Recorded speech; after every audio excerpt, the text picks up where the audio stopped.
Oke, selanjutnya kalau tadi kita mencari penyelesaian dari sistem persamaannya, sekarang kita hanya menentukan ada atau tidaknya penyelesaian sistem persamaan linear dan kuadrat. Jadi nggak sampai dapet titiknya ya, cuma mencari ini ada nggak sih penyelesaiannya. Nah, caranya adalah dengan menentukan diskriminannya. Jadi D di sini adalah diskriminan. Apabila nanti dihitung D-nya lebih besar dari 0, diskriminan lebih besar dari 0, maka sistem tersebut mempunyai dua penyelesaian yang berbeda. Tapi kalau D-nya sama dengan 0, maka mempunyai satu penyelesaian. Sedangkan kalau D-nya kurang dari 0, maka dia tidak mempunyai penyelesaian. Ya. D-nya itu bagaimana cara mencarinya? D-nya adalah B kuadrat min 4 kali A kali C. Itu cara mencari diskriminan. Nah, caranya hampir sama seperti tadi ya. Coba kita langsung ke contoh. Selidikilah ada tidaknya penyelesaian sistem persamaan berikut. Jadi ingat, kalau ada soal yang dicari ada tidaknya penyelesaian, maka kalian gunakan apa? Diskriminan ya. Tapi kalau soalnya tentukan penyelesaian, nah berarti kalian cari sampai titiknya ketemu, paham ya? Nah sekarang Y sama dengan 4x min 3, satu lagi Y sama dengan x kuadrat ditambah 6x sama dengan dikurangi 7, sama seperti tadi. Jawab Y sama dengan Y ya. X kuadrat ditambah 6x min 7 sama dengan 4x min 3. Gabungkan jadinya x kuadrat plus 6x, 4x nya pindah jadinya min 4x min 7, min 3 pindah jadinya plus 3 sama dengan 0 ya. Setelah itu x kuadrat 6x kurangi 4x jadinya plus 2x min 7 tambah 3 jadinya min 4 sama dengan 0. Nah, sampai sini kalian jangan faktorkan, tetapi apa? Hitung D-nya. Hitung D, diskriminannya. Lalu B kuadrat min 4 AC. B-nya yang mana ya? A-nya yang mana? C-nya yang mana? Ini kalian lihat di sini.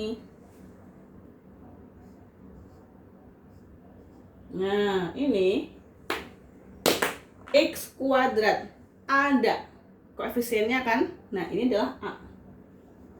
A-nya di depan x angka berapa? 1. Oh, berarti A-nya 1. Sekarang di sini B. Di depan x angka berapa? 2. Berarti B-nya adalah 2. Paham? Lalu yang ketiga, yang terakhir adalah C. Nah, sekarang saya tanya, C-nya 4 atau min 4? Ayo, kalau depannya ada negatif, jangan dibuang, tapi ditulis. Berarti C-nya min 4.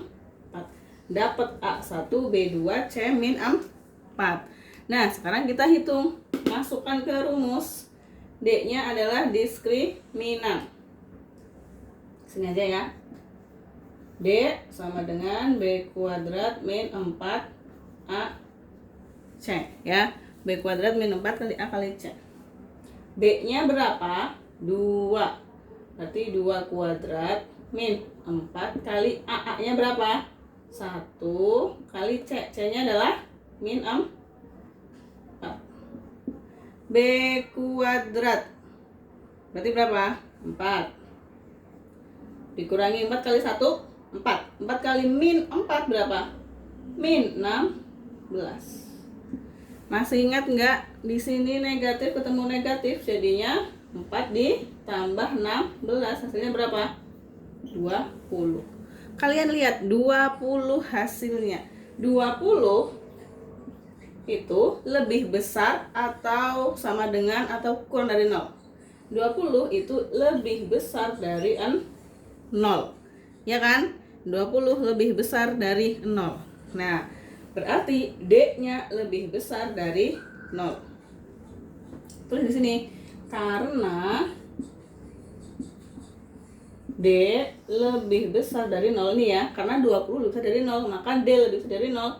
Maka sistem ini mempunyai berapa? Mempunyai 2 penyelesaian, maka punya 2 penyelesaian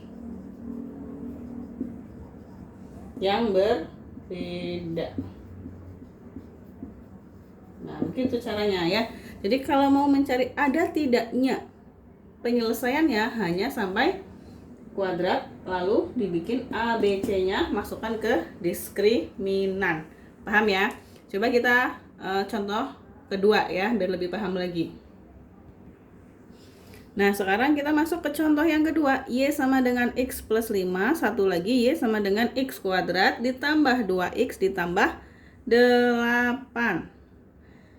Caranya sama seperti tadi ya, langsung saja kita substitusikan. Yang pertama adalah X kuadrat ditambah 2X ditambah 8 sama dengan X plus 5.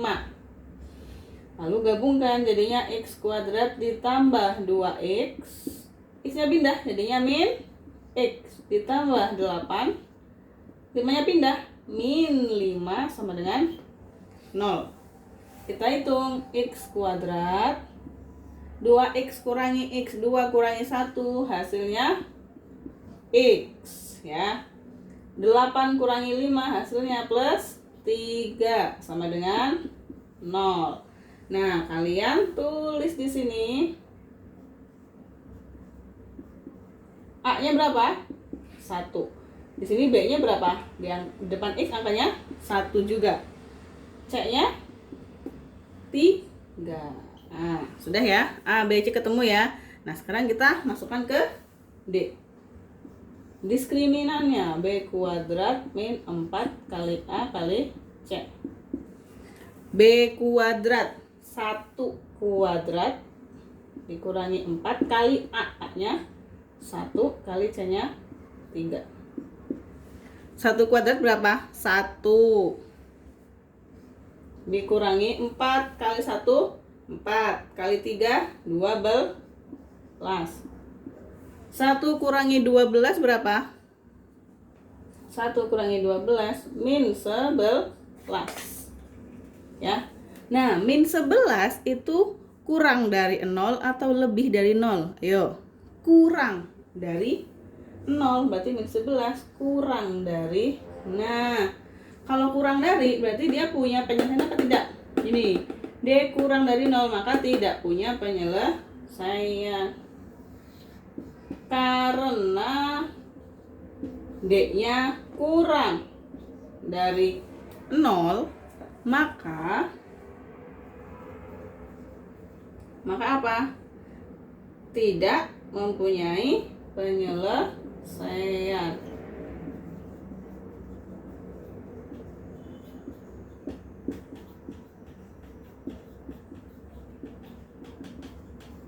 Udah selesai. Nah, sampai sini paham ya? Jadi perhatikan kalimat tanyanya. Apakah kalimat pertanyaannya adalah carilah penyelesaiannya atau ada tidaknya penyelesaian? Kalau yang dicari adalah himpunan penyelesaiannya atau cari penyelesaiannya, maka harus sampai diperoleh penyelesaiannya berupa titik yang tadi yang awal ya. Tapi kalau ditanya ada tidaknya penyelesaian, maka gunakan diskriminan. Sampai sini paham ya, Nak ya? Silakan dipelajari. Dan apabila ada yang kurang paham, dilihat lagi videonya, tanya ke temannya, ke saya juga boleh. Silakan ya.